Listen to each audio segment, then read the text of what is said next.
Hello, hello, hello, and welcome to today's episode of Her Version. This podcast is dedicated to sharing stories of struggle to triumph, a platform that allows individuals to tell their truth in order to inspire and uplift others. For those of you that are new to this podcast and like content like this, make sure you hit that subscribe button. Make sure you follow, like, and share. I am your host, Sabrina Victoria. Let's jump right in.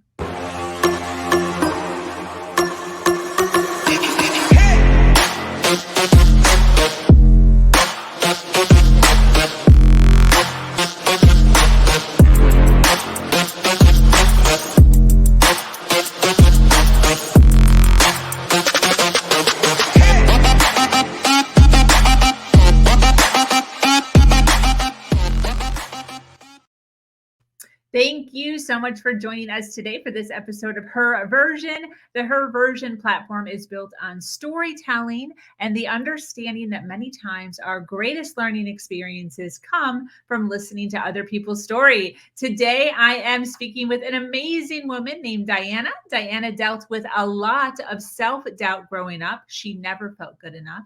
These feelings led her into a toxic relationship that soon engulfed her into a world of drinking and drugs. Encountering a whirlwind of drama, darkness, and addiction, she eventually ended up in rehab. It is here where she met her now husband and her slow progress of personal growth began. She now has 2 children and is here to tell her journey in order to give hope and inspiration to those that are enduring their own challenges. I am so happy to have Diana joining us today. Welcome, lady. What do you think are the first steps that you took towards pulling yourself out of those challenges? When you go back and you think about, entering into some of those areas of your life where you were struggling or, I feel like I'm going to sneeze, or having some sort of a challenge, when you look back, how do you feel like you pulled yourself out of those? Do you have like a 1, 2, 3 or a couple steps that you could kind of give us as some nuggets of information, inspiration as far as how you personally are doing that? I have never been afraid to ask for help. I love that. In 8 years. Wow. In 8 years, not before that. Okay. I love that though. So, one thing that I do abide by in recovery and in my professional life and in my, personal life is that I try to ask for help. If I don't know how to do something, if I'm not right about something, if I'm unclear about something, I ask, what somebody's opinion is, or, I try to really believe that somebody else may have a better answer than me or a better way of doing it. Who are some people you ask? Like mom, or do you have a friend? I have a couple of key people in my network of people. I talk to my parents a lot. I'll talk to my husband. I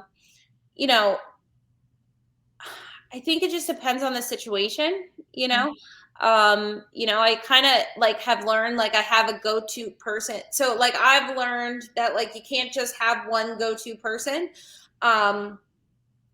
My tribe of people, my network of people, like my core village, if you want to call it, they all have something that I want, right? I like to surround myself with people who have something that I want, of something that I feel like I don't have. And not monetary, not things, but I have a friend who's super confident, and she's really great with finances, and she's really funny. And I go to her when I have business decisions. Actually, I go to her with most of my things, but I have, another friend who's just very even keeled, and she's really good with not overthinking things, and, kind of, being rational.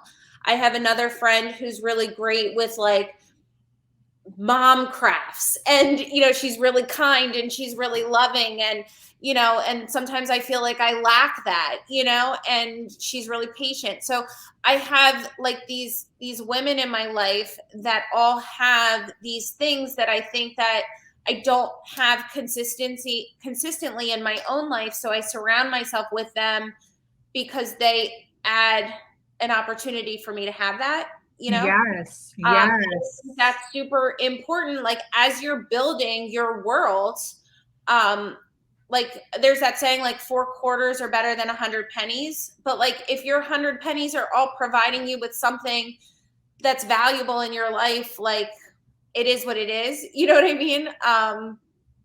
I just think that like every person that's in your life today or in my life today, they're there for a reason, I also like, I have a rule too, is that like, if I am friends with somebody, like you're not just friends with me, you're actually friends with like my kids and my husband. So like if I invite you into my home, and like my home is not like my house of where I live. My home is my kids and my husband, right? Mm-hmm. So like if I invite you into my home and like you are not respectful of what that home looks like, then you can't be a part of that home. Do you know what I mean? Yeah. Wow. I love that. Great boundary. Right, because that relationship is not just with me, it's also with my kids because they're very much an extension of me. And it's also with my husband because, he's my friend too. As much as sometimes we want to kill each other, but like he's my friend.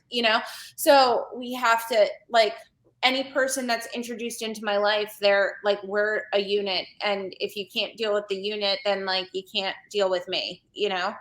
Great. Absolutely. I think that I love how you worded that as far as all of your friends have something that you want, like not monetary, you stated. Um, because I think that that's so true. It's so important to make sure that we're surrounding ourselves with people who are valuable in one way or another versus people who aren't giving us anything. Because there's people out there, I've had friends in my life who are like energy suckers. Oh, yeah. And all they do, like you get off the phone with them and you're like, dude, I got to take a nap. Or you just don't Because, want to answer the phone for them. Like I've had yeah, friends where I like see them like flash across and I'm like, oh, yeah, because it's just draining, yeah, I yeah. don't have a lot of time. I don't have a lot of time. My kids, they eat up a lot of my time because like um, I got sober and I get to be like a great mom today. And I'm a good mom, I'm a good mom in like, I can comfortably tell you that. So like if I have an extra 5 minutes, like it's gonna go to them. And I don't want it to be taken away by something that's not going to be valuable for my time. Like it needs to provide value in all ways. Yeah, So definitely.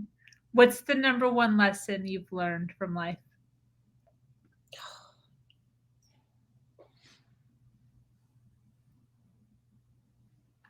that's a hard one. That's a hard one. What has life taught you? I'm super blessed. I get to have lived 2 lives in my life. And Mhm. I don't think that I would be the person that I am if I didn't have this really terrible part that happened, you know? Mhm. So yeah, sometimes it gets like a little embarrassing and sometimes I think about things that happen. I'm like, ooh. Um, but without those parts, like I wouldn't be here. I wouldn't be where I am today. And I think that that's kind of the biggest thing is like literally everything has happened because there's been a plan bigger than what I could have ever imagined. And if that was able to get me to this point, I have no business not believing that there's not bigger plans out there for me. You know what I mean? Yeah. I just don't have any business because there's no proof that it hasn't happened. Do you know what I mean? Like there's no reason why I shouldn't have gotten locked up or gotten, jammed up in 100 different ways or, gotten in trouble or gotten into car accidents. Like there's so many things that could have happened along the way that would not have kept me here. But I'm here. And it just leads me to believe that there's just bigger things out there. I just haven't figured out what they are yet. Yeah, definitely. I can totally see that for sure. And the amount of The two lives thing. The two lives thing. That's so true. And even just when you opened up, when we first started talking today, you were kind of like, as time goes by, you kind of start to kind of forget some of that or how bad it was even. Well, yeah. I mean, sometimes listen, everybody has their story, and some stories are way worse sounding than mine, Um, but I think the thing about me is that like it's the feeling. It's the feeling. You know what I mean? It's what got me here in the first place is that feeling. And that's the piece that like nobody ever talked to me about that. Like they all like when we talk about addiction today, we talk about like we see pictures of people homeless on the streets, and they do documentaries on Kensington and in Philadelphia and all this crazy stuff but they don't show a person like me, you know what I mean? Yeah. Raising two kids in like an upper middle class town, like they don't show that, and I'm just like them, I'm just not homeless in Kensington today, Yeah. so I just, I think that's the piece that I've learned is just to be a little bit more tolerant, be a little bit more tolerant about people in general and teach my kids to be more tolerant and, kind of go from there. Definitely. What do you do for work, by the way? What do you do to help all the humans? So I connect people to recovery. I work for a drug and alcohol treatment center in Western Pennsylvania called Dream Life Recovery Center. I am a director of business development. So I work with all sorts of people to help guide them into treatment and hopefully help jumpstart their recovery. How long you been doing that? So I have been doing this line of work for about 7 years. I have been with Dream Life Recovery for it will be 3 years in August. Nice. Yeah. Nice. How do you love it? I love it. I love it. I mean, it's definitely takes a toll and it's a lot, but it's good and it reignites every once in a while. You get a case that just reignites your passion for recovery and reminds you why you do it, because it can get robotic and it can get like every day we're just doing the same thing over and over again, connecting people and giving them the phone numbers and whether they have insurance or they don't have insurance and doing all the work that we need to do to help get them to a place that's appropriate for them. But, every once in a while you get that call and you're like, okay, like this is why, or you get that family that reaches out and they just say, thank you so much for all the work that you did. Or even the family that calls and says, hey, like he didn't make it, and we're reminded on why we do the work that we do, right? For me, and again, like I talk a lot about my kids, but like for me, this is me making a difference, because if or when they need a resource, I will have participated in making a difference in what that looks like. Maybe a small difference, maybe not that much of a difference, but at least some kind of difference. Yeah, I definitely agree with that. Do you work? I know you mentioned earlier as far as your children go, but there's this thought process of it being in the gene pool. Do you think about that sometimes?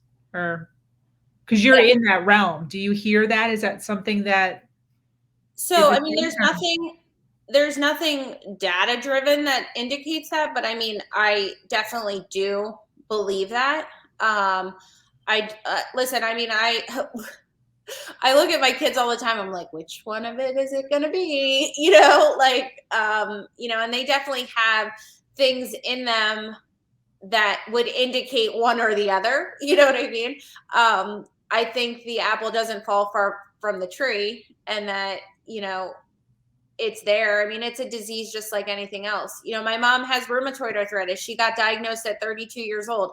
I came out of treatment and started having this unbearable pain, and everybody thought it was post-acute withdrawal symptom. I have a couple x-rays and all of a sudden I have arthritis like riddled in my body, at 32 years old. Like that kind of stuff isn't consequence, like they're not consequence. They're not coincidences, diseases are genetically passed down sometimes, Mhm.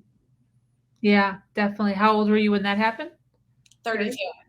32. How are you handling it? What do you do?